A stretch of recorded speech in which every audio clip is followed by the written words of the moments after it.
हमारा सुरेश पकड़ा गया। ठीक है, आप अस्पताल में डलवा दीजिए। डॉक्टर कपाड़िया से मैं बात कर लूंगा, बाकी का मैं संभाल लूंगा। फिक्र मत करना, मैंने सब इंतजाम कर दिया है। डॉक्टर दरवाजे के पास जाके खड़े रहो, किसी को अंदर मत आने देना। डॉक्टर कपाड़िया ने सर्टिफाई कर दिया है कि तुम्हें पागलपन के दौरे पड़ते हैं, नींद में चलने की बीमारी है, और उस वक्त तुम्हें पता नहीं होता कि तुम क्या कर रहे हो, कहां हो।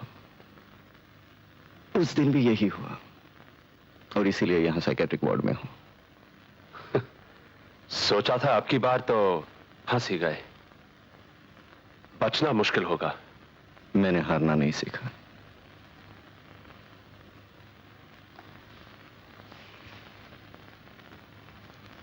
Relax, relax.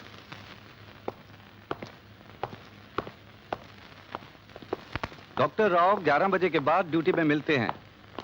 लेकिन उसके लिए इंस्पेक्टर साहब की परमिशन की जरूरत है। हाँ ठीक है।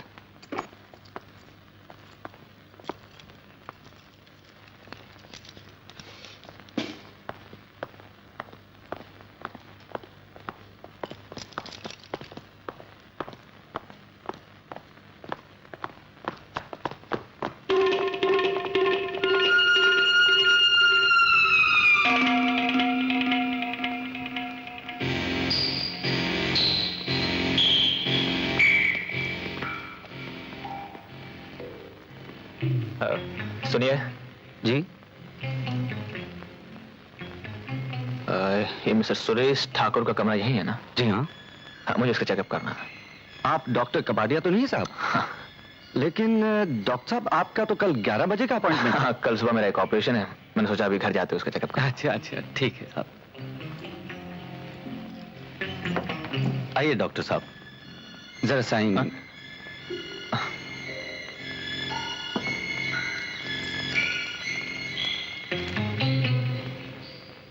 Thank you.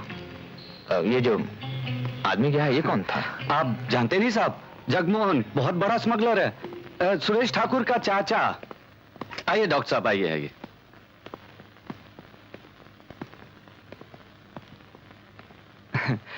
डॉक्टर साहब, ये नई मशीन गवर्नमेंट ने पागलों को शॉक ट्रीटमेंट देने के लिए मंगवाई है।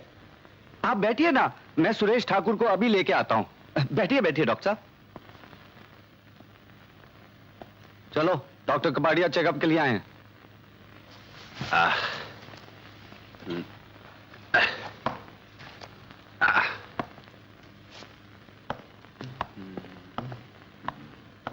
चलो बैठो। अरे बैठता हूं बैठता हूं। साहब, हमारी जरूरत तो नहीं है? नहीं। जी साहब।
जिसने मेरी बहन का बलात्कार किया था, मेरी मां का खून। मैं जानता हूं, पेपर में पढ़ा था। मैं तुम्हें 3 मिनट का वक्त देता हूं, उसके बाद अलार्म बजाऊंगा। वक्त बर्बाद मत करो, पीछे का रास्ता उधर से है।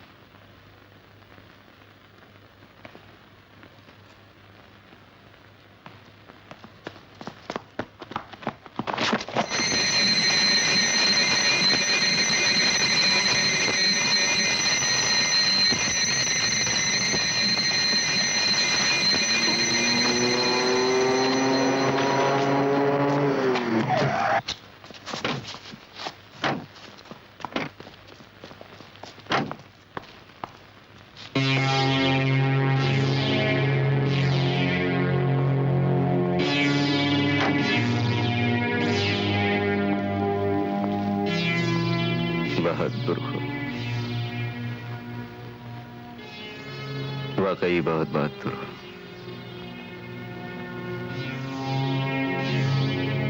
काश तुम मेरे बिरादरी के होते।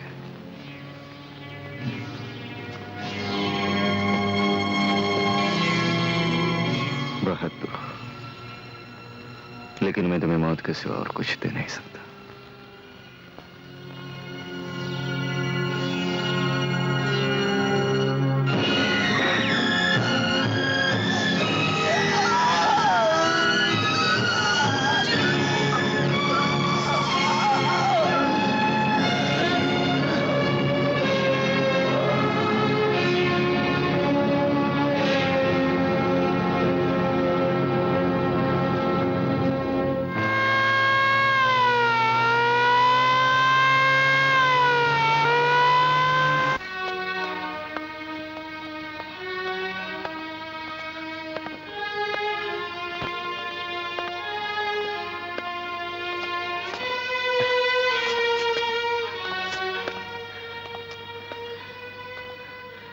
मुझे यस, रॉबिनहुड केस के इंचार्ज से मिलना है। Robin Hood?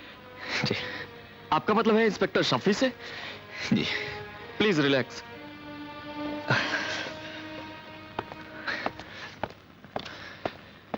Sanjay, get inspector Shafi. Hello sir, लीजिए। मिस्टर शफी,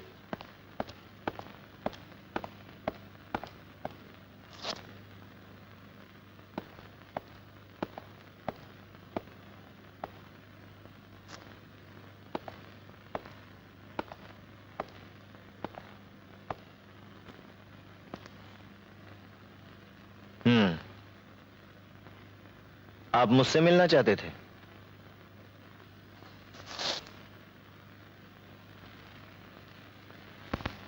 मेरा नाम प्रभात कुमार है। लोग मुझे रॉबिनहुड कहते हैं। जानता हूं मैं आपको। तब आपने मुझे अभी तक गिरफ्तार क्यों नहीं किया? गिरफ्तार? हाँ।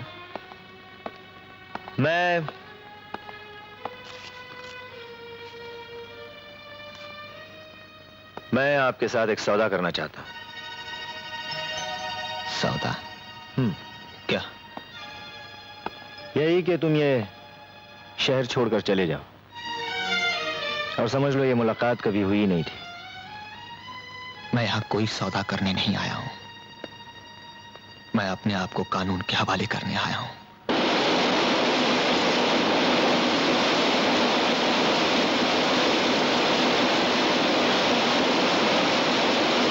तुमने अपने बचाव के लिए वकील करने से इनकार क्यों किया? रजनी, मैं ये मुकदमा नहीं लड़ना चाहता। सच्चाई है कि मैंने वही किया जो मैं करना चाहता था। मुझे कोई पछतावा नहीं है। मैं नहीं चाहता कि मेरी जिंदगी के लिए कोई भी लड़े। प्रभात, मैं कोई नहीं हूं, मैं रजनी हूं। तुम्हारी जिंदगी और तुम मेरी जिंदगी हो। हमारी जिंदगी का फैसला तुम अकेले नहीं कर सकते। मैं ये मुकदमा लड़ूंगी, तुम मुझसे ये हक नहीं छीन सकते। I will fight for your life.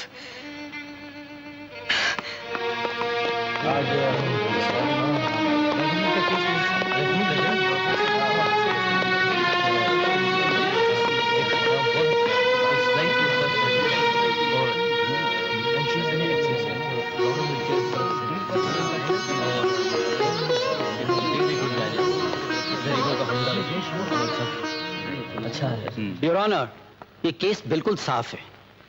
देखने में सीधा साधा लगने वाला प्रोफेसर प्रभात कुमार वर्मा दरअसल एक बहुत खतरनाक आदमी है। ये दिन में बच्चों को हिंदी और संस्कृत पढ़ाता और रात में पिस्तौल लेकर ऐसे निकल पड़ता जैसे शैतान बच्चे गुलेल लेकर चिड़िया मारने निकल पड़ते हैं और जब जैसे चाहते हैं मार डालते हैं। प्रभात वर्मा को आज कर रॉबिन हुड बनने का शौक था। इस शौक को पूरा करने के लिए, अपनी बहादुरी के डंके बजवाने के लिए इन्होंने 10 दिनों में 14 खून करके एक नया रिकॉर्ड कायम किया है। योर ऑनर, ये सारे खून शौक और शोहरत के लिए सोच समझकर ठंडे दिल से किए गए हैं। जिस आदमी की नजरों में दूसरों की जिंदगी की कोई कीमत नहीं, उसे तो खुद भी जिंदा रहने का कोई हक नहीं। प्रभात कुमार वर्मा अपने जुर्म पर इकबाल कर चुके हैं। इन्हें कड़ी से कड़ी सजा मिलनी चाहिए। क्या आप अपने जुर्म का इकबाल करते हैं? जी हाँ। योर ऑनर, माफी चाहती हूँ, मगर जब से अदालतें बनी हैं, तब से हर मुल्जिम से यही सवाल पूछा जाता है जिसका कोई मतलब नहीं, जो नहीं पूछा जाना चाहिए। क्यों? क्योंकि अगर प्रोफेसर प्रभात वर्मा आपसे ये कहें कि उन्होंने कोई जुर्म नहीं किया, तो क्या आप उनकी बात मानकर उन्हें छोड़ देंगे? योर ऑनर, अदालत के इस कटहरे में प्रोफेसर प्रभात वर्मा इसलिए खड़े हैं कि असलियत का पता लगाया जा सके, यह साबित किया जा सके कि ये अपराधी हैं या नहीं। और सरकारी वकील साहब ने अभी तक कोई भी ऐसा गवाह या सबूत पेश नहीं किया है जिससे यह साबित हो सके कि प्रोफेसर प्रभात वर्मा ने एक भी खून किया है। योर ऑनर, ये शख्स इतना चालाक है कि इसने आज तक कोई सबूत छोड़ा ही नहीं। ऐसा आतंक फैला रखा है कि शरीफ तो शरीफ, गुंडे तक इसके नाम से कांपते हैं। जिस किसी ने इसे गोली चलाते देखा वो जिंदा नहीं बचा, और जो 2-4 बच गए हैं वो इसे पहचानने से इनकार करते हैं, डरते हैं। जिस आदमी को कोई पहचानता नहीं, जिसका पता शक्ल कुछ मालूम नहीं, जिस पर किसी को शक तक नहीं, वो आदमी अपने आप को कानून के हवाले करता है, अपनी मर्जी से इस कटहरे में आकर खड़ा हो जाता है। योर ऑनर, अगर प्रोफेसर वर्मा से कुछ पूछना है तो ये पूछिए कि ये इस कटहरे में आकर क्यों खड़े हुए, इन्होंने अपने आप को कानून के हवाले क्यों किया। Please your honour. क्या आप इस सवाल का जवाब देना चाहेंगे? जज साहब, मैंने अपने आप को कानून के हवाले इसलिए किया है कि मेरी लड़ाई एक आदमी की जिंदगी और मौत की लड़ाई नहीं है। सवाल यह नहीं है कि मुझे सजा होगी या नहीं, सवाल यह है कि हमारे देश के लोग आराम से जिंदा रह सकेंगे या नहीं। आज इस देश में क्या हो रहा है? कानून कहां है? लॉ एंड ऑर्डर कहां है? जहां देखो वहां गुंडों का राज है, अराजकता है, बलात्कार ही बलात्कार है, कभी किसी अबला का, कभी सारे समाज का। गली गली में इंसानियत का खून हो रहा है, हमारी आजादी का खून हो रहा है, और हम चुपचाप खड़े देखते रहते हैं। पुलिस कुछ करना नहीं चाहती, कानून कुछ कर नहीं पा रहा, इसलिए मुझे पिस्तौल उठानी पड़ी। मगर एक जुर्म को हटाने के लिए दूसरे जुर्म का सहारा तो नहीं लिया जा सकता? अगर पुलिस की गोली से कोई अपराधी मारा जाए तो उसे जुर्म नहीं कहा जाता जज साहब। पुलिस पर मुकदमा नहीं चलाया जाता। मैंने वही किया जो पुलिस को करना चाहिए था और उसने नहीं किया। कानून शिकनी के बढ़ते हुए तूफान को रोकने के लिए मैंने एक और तूफान का सहारा लिया। आज अगर इस शहर में अमन और शांति है, लोग आजादी से चल फिर रहे हैं, तो इसकी वजह वो तूफान है, वो डर है। मैं मानता हूं कि मैंने खून किए हैं, लेकिन दोष मेरा नहीं है, दोष कानून का है। आज इस कटहरे में मुझे नहीं, कानून को होना चाहिए था। लेकिन कानून को कैसे बुलाया जा सकता है? बुलाया जा सकता है योर ऑनर। मैं इस अदालत में कानून को पेश करने की इजाजत चाहती हूँ। मैं समझा नहीं। मैं जस्टिस वीवी देशमुख को इस अदालत में एक गवाह के रूप में पेश करना चाहती हूँ। यह नहीं हो सकता। एक जज को अदालत के कटहरे में खड़ा नहीं किया जा सकता। India is a democratic country. हमारे देश में कानून की हिफाजत के लिए प्रधानमंत्री को भी बुलाया जा सकता है। मगर जस्टिस देशमुख का इस केस से क्या ताल्लुक है? बहुत गहरा ताल्लुक है योर ऑनर। ऐसा होता तो नहीं है। फिर भी जस्टिस देशमुख को अगर कोई एतराज ना हो तो